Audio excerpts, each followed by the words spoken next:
All right, Paul Kacharoff. Here I am once again. I'm in front of the house that I'm building for Mom, and I'm documenting as we go along, and we're really definitely progressing. We're on week 3 right now, and what's really cool is that it's time to put the front deck on. Mom's putting a deck across the entire. Mom's putting a deck across the entire front of the house. So they can't shingle the roof until the roof on the deck is done, because they start from the bottom up. So what's really difficult about this part, these are massive beams. And I was going to rent a cherry picker at one time, or I was going to go to the local machine rental store and see what I could rent to help lift these. But they did it somehow. We're talking like the Egyptians and pyramids. These guys are so resourceful. They haven't rented the scaffold yet or anything. Well, here, I'm going to show you the beams that they've installed. Okay, so check this out. Okay, these are the beams they installed for the deck. These are very large beams right there. And they dug the holes, I think, in excess of around 12 feet deep. It's hard to say. I didn't put a tape measure in, but I was basically looking at the Great Hole of China. Now, these were the difficult ones because we ordered 1, 2, 3 20-footers and 2 16-footers, because this is a slope ground. So these 20-footers were real tough. And you can kind of see, I guess they use this cord to lift it up, but I just want to give you an idea. This goes like a whole long way into the ground right now, and you can see it's been cemented in. And these are 6x6s. These are 8x8s for the house. No reason to go with 8x8s here. Complete and utter overkill. And so they did this late last night at 5:30. So they're going to go from there and extend this roof across. They're going to cut the top off, and they're going to do the same with that. They're going to do a string line, do the level, and they're going to do everything. You can see Antonio is over there right now.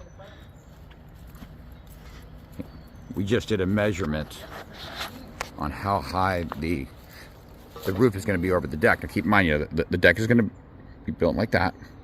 So where all of this is going to be decking, just like that. Pretty cool, huh? So that's where we're at. And by the way, we have half the house plyboard. I'm gonna go to the other side right now. Let me pause this. Okay, as you can see, we have the boss, El Chapo is what we call him. And he's measuring to do the level line, and he's going to be snapping that line all the way down there. They're going to cut off the tops. Thought that was pretty interesting. Okay, here we are. We're on the back half of the house, and normally they do everything at one time, right? They do the entire roof at one time. The reason why they did halfway is because of the elevation. It goes to an extreme slope. I can walk under that.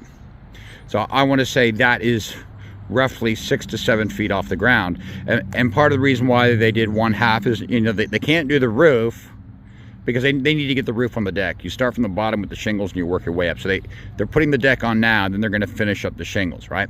But I think it's moreover because in order to compensate for this pitch, and remember that pitch is real extreme on the other side, they're real smart. They built with wood this way, and then they ran beams so they could walk on, scaffold. They made their own scaffold. So once you have the scaffold there and it's nailed to maybe see if I can explain it. They put some wood up like this, right? Sticking out, and then they laid their wood on top, and they nailed it all down so they could literally just walk over here, walk over there, and walk around. So it's more about the scaffold. While you have the scaffold up, you may as well, complete that side for the most part. We are waiting on the windows and doors. We estimate about 3 days is what we're thinking. The doors and windows should be here, and I'm hoping by mid next week to be probably by next Wednesday, to be putting the siding on, which is really exciting, and the windows will be, and we dry this sucker in. That's what I'm hoping for. Then I gotta call the electric company to come out and do the electric inspection so that we could start running the interior. But check this out. Give you an idea just how high that is. That's a clean 20, 25 foot to the peak there. And that's a single story house. I mean, you're basically building a 2-story house for the most part. Really, really cool. They really adapted, overcome everything. We didn't have to use any big equipment. Oh yeah, here you go. Here's the scaffolding I was trying to demonstrate. I really love the way they did this. This is really, really, really, really well done. And I was wondering how they're going to do that. Now, this is going to get a little tricky at the top there when they're putting the paneling. I don't know if they're going to put another story on this. I don't know how they're going to do that. But it's going to be kind of interesting to watch. This area underneath, just so much room to work with. And we're already making plans. As you can see, I'm walking and I'm still not hitting my head. I could nearly go to half the house. I mean, I'm talking about, you know, putting a board there,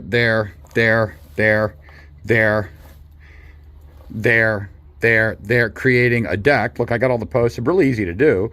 And then putting a deck here and putting sides on. And that would increase our square footage in this home to another 500 square foot.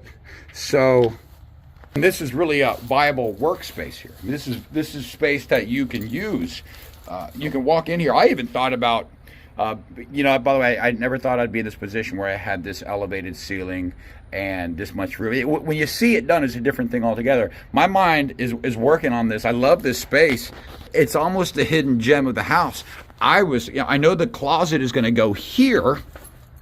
So I was thinking, man, what if I put a little trap door there, right? You know, a little secret door there with stairs that come down, and I got a nice little art studio there. Art studio. Old. That's what you do when you're old. Anyway, Paul Kacharoff with 423buyland.com. Thank you for watching this video. I know they've become a little redundant, but I'm excited, and I think that if you guys ever want to build a house out there, these are really great guys to deal with. This is job number 4 that I'm doing with these gentlemen.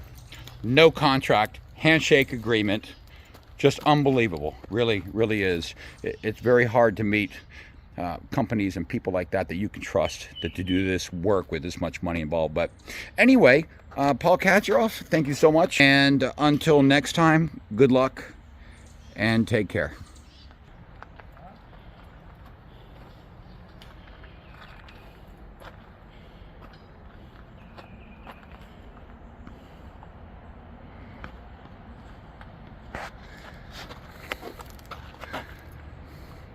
El Chapo.